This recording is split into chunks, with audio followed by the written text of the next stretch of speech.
Bismillah, walhamdulillah, wassalatu wassalamu ala Sayyidina Rasulillah, amma ba'd. Sahabat-sahabat yang dimuliakan Allah, ada sejarah kelam dalam sejarah perjalanan perkembangan literatur keislaman. Bahkan literatur semua bab-bab keilmuan. Yang kemudian memakan korban, pengkafiran, pembunuhan, penghakiman, memakan nyawa. Apa itu yang disebut dalam tradisi ahli riwayat, ahli hadis dengan tadsisul kutub. Tadsisul kutub penyisipan atau penghilangan beberapa bagian di dalam kitab. Dulu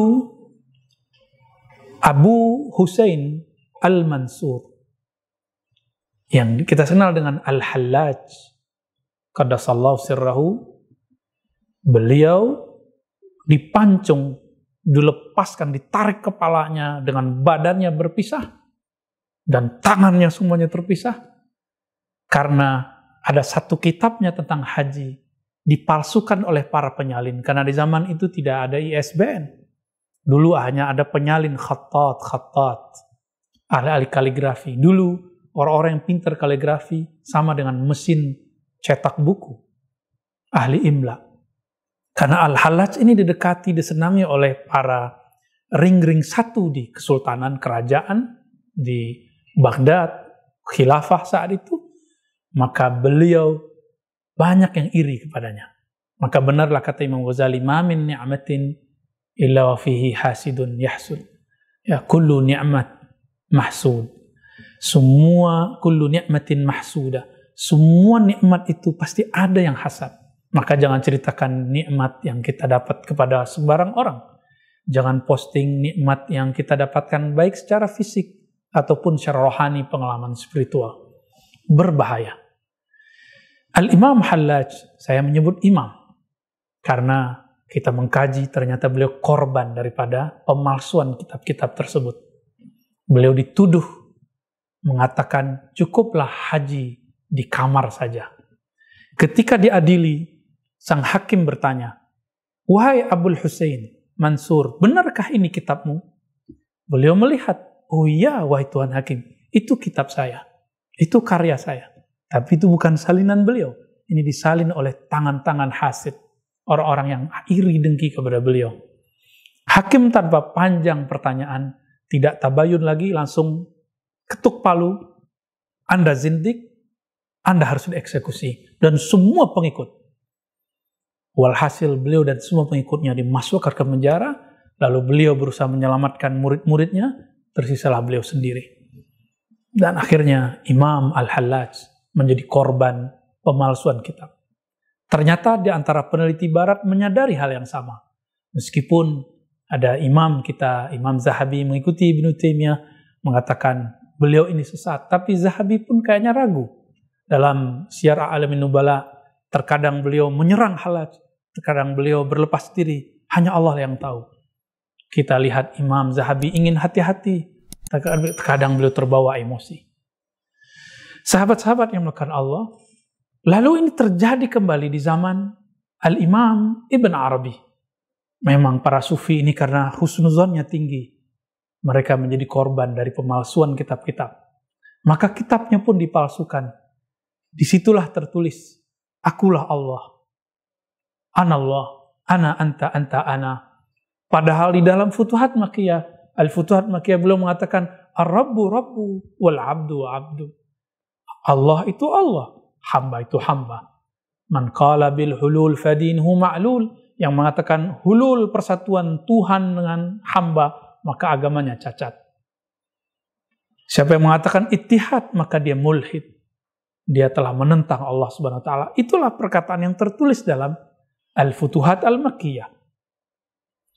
Akhirnya ini terjadi lagi di masa-masa berikutnya. Masa Imamuna Al-Arif Billah Al-Kutub Al-Kabir Abdul Wahab Asy-Sya'rani. Beliau juga mengalami hal yang sama. Maka dalam beberapa kitab, di semua pengantar beliau menulis, hati-hati jika ada di beberapa karyaku yang menyalahi Alkitab dan Sunnah, tentunya versi ulama yang bersanad, Maka beliau mengatakan, fa'ana bari'un min dzalik. Aku berlepas dari itu. Di zaman modern ini, teman-teman sahabat melakukan Allah, pemalsuan ini tambah canggih. Ini diceritakan sendiri oleh Al-Muhaddis Al-Kabir yang masih hidup, Syekh Ahmad Ma'bad Al-Misri. Beliau guru dari Syekh Usamah Said Al-Azhari, guru dari kawan-kawan kita yang bersekolah di negeri para nabi, Mesir. Harasahallah. Syekh Ahmad Ma'bad pernah mengajar di negeri Saudi, dan beliau pernah nulis buku. Ketika dicetak ternyata berbeda dengan apa yang beliau tulis. Meskipun tidak semua, tapi sangatlah urgent. Lalu kita juga bisa melihat dari cetakan tafsir Al-Mufassir Al-Imam As-Sawi. Beliau dengan terang-terangan mengatakan di tafsirnya, Khawarijul Asr adalah Al-Wahabiyah. Khawarij zaman now, zaman ini adalah kelompok Wahabi. Tafsir ini, bagian kalam ini pun dihilangkan dalam beberapa cetakan. Tentu orang-orang, sahabat-sahabat kita yang jeli matanya melihat, mereka bisa membandingkan dua teks. Ternyata di cetakan terbaru, yang cetakannya dipublish oleh mereka yang mempunyai nafsu memalsukan kitab itu dan menutup mata hatinya dari kebenaran yang sebenarnya, berani memalsukan teks-teks para ulama. Padahal itu tafsirnya Al-Quran. Lalu bagaimana dengan kitab yang lain? Bahkan beberapa karya Ibnu Taimiyah tidak dipublish, padahal awalnya dipublish. Seperti Maju' Fatwanya Syekh Ibnu Taimiyah. Beliau di beberapa jilid 10, ya. Beliau menulis tentang suluk dan juga tentang tasawuf. Di sana beliau mencoba bertoleransi kepada sahabatnya Hallaj namanya Asyibli mengenai manunggaling kaula Gusti.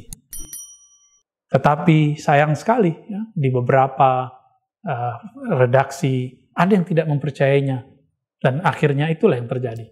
Maka sahabat-sahabat yang melakukan Allah, ternyata tambah canggih pula lah pemalsuan kitab-kitab zaman ini yang dulu disebut dengan tadsisul kutub.